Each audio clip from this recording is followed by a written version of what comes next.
তুমি কোনোদিন বাচ্চার বাবা হতে পারবে না। তুই বাবা হইছিস, আমি প্রেগন্যান্ট। পরকীয়া।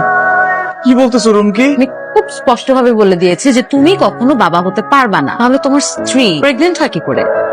বস, আমি একটু কাজে আসছি, আসতে দেরি হবে। আর রাখেন আপনার চাকরি, কেন আমার জীবন চলে যায় আপনি চাকরি নিয়ে। আপনার সঙ্গে কাজ করতে পেরে আমি নিজেকে ধন্য মনে করছি। আসলে অনেক লাকি যে আমি আপনার মতো একজন বস পেয়েছি। আপনার আন্ডারে কাজ করলে আমি শিওর আমি অনেক কিছু শিখবো। আমি চাচ্ছি আপনি আমাকে একটু মাথায় হাত দিয়ে দোয়া করে দেবেন। দোয়া করে দিচ্ছি।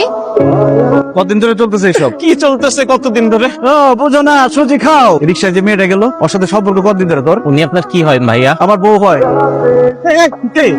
কতদিন ধরে চলতেছে এইসব? 2-2.5 মাস যাবত। কি আলিম, তুমি অফিসে যাও না? অফিসে গেলে তোমাদের হাতে নাতে ধরতে পারতাম। বলতেছে এগুলো হাতে নাতে ধরছো মানে? তোমার সাথে আমি পরে কথা বলতেছি। তুই কে? তোর ঘরে কি মা বোন নাই? আরেকজনের বউ নিয়ে ঘুরতে ইচ্ছা করে? কি এসব উল্টাপাল্টা বলতেছেন? আমি পাঠাও ড্রাইভার, ম্যাডাম আমরা কল করছে, আমি চলে আসছি। তোমার কি বলদ মনে হয়? সব বয়ফ্রেন্ড ধরা পড়লে পাহাড় ড্রাইভার হয়ে যায়। আলিম, তুমি কিন্তু সিন ক্রিয়েট করতেছো, মান সম্মান যাচ্ছে। কিসের মান সম্মান? আমার জীবন চলে যেতেছে, সে আছে মান সম্মান নিয়ে। পাগল ছাগল কোত্থেকে আসেনি কে?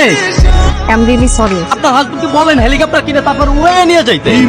তুমি আপনাকে কি বললা এই লোক আমার বয়ফ্রেন্ড? এর দিকে মনে হয় তোমার বয়ফ্রেন্ড। তুমি তাকে ক্লিয়ারলি বলছো এই লোক আমার বয়ফ্রেন্ড। রিয়া কোথায়? এখানে কোনো রিয়া টিয়া থাকে না, জান। তুমি করছো না আমার সাথে তুমি? আমি জানি না রিয়া কোথায় থাকি। কি করতেছিস? তুই যে আসছিস আমাকে একটা ফোন করে আসবি না? বাসা মানেই তো আমার বাসা। আমাদের বাচ্চাটা কেমন আছে? জান ভাইয়া আমাকে এত জোরে ব্যাট টাচ করলো কেন? আমি ব্যথা পেয়েছি। ভিতরে চল, মানে বাচ্চা হইছে নাকি? তাহলে পড়াইছে না জানছি করেন, তার টাকা দিয়ে দিব না। যা না। এটাই তো সবচেয়ে ভাইটাল সময়। সময় যদি আমার জানের কেউ কেয়ার না করে তাহলে কি হবে? তুই খা না, আমি খাইতেছি, তুই বস, তুই খা। আগে তুই খাবি, তারপর বাবু খাবে, তারপরে আমি খাবো। পারবো না। ওকে কে দিচ্ছে? তুই যদি খাস আবু খেতে পারবি। না দিস হিসাবে কিউট হবে। অনেক হইছে, তুমি তো আমাদের মেহমান, শুধু তুমি খাওয়াই দিলে হবে? আমরা খাওয়াই দিব না বাবু? আমি এখন তোমাকে খাওয়াই দিব। কোনটা খাবা বলো? ভাত খাবা, কচু খাবা, মাংস খাবা, না মাছ খাবা? কচু দিয়ে একই কচু। আরে কি করছিস? আরে দিছি, আরে কি করছিস?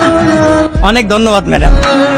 কিরে, তুই আমার দিকে এরকম চমকে উঠলি কেন? আপনি আচমকা দেখে আমি ভয় পেয়ে গেছি তো তাই। আমার কিন্তু জীবনের প্রথম দেখলি, আমারে দেখে ভূত দেখার মতো চমকে গেলি কেন? কতদিন ধরে চলতেছে সব? কিছুদিন ধইরা গরিব মানুষ তো, অভাবে স্বভাব নষ্ট হয়ে গেছে গা। ও গার্মেন্টসে চাকরি করতো, ও তো মরে গেছে গা। এখন একা একা লাগতেছে, আমার ভুল হয়ে গেছে গা। হাতে কি না, কিছু না, বুঝলা যান, কিছু নাই।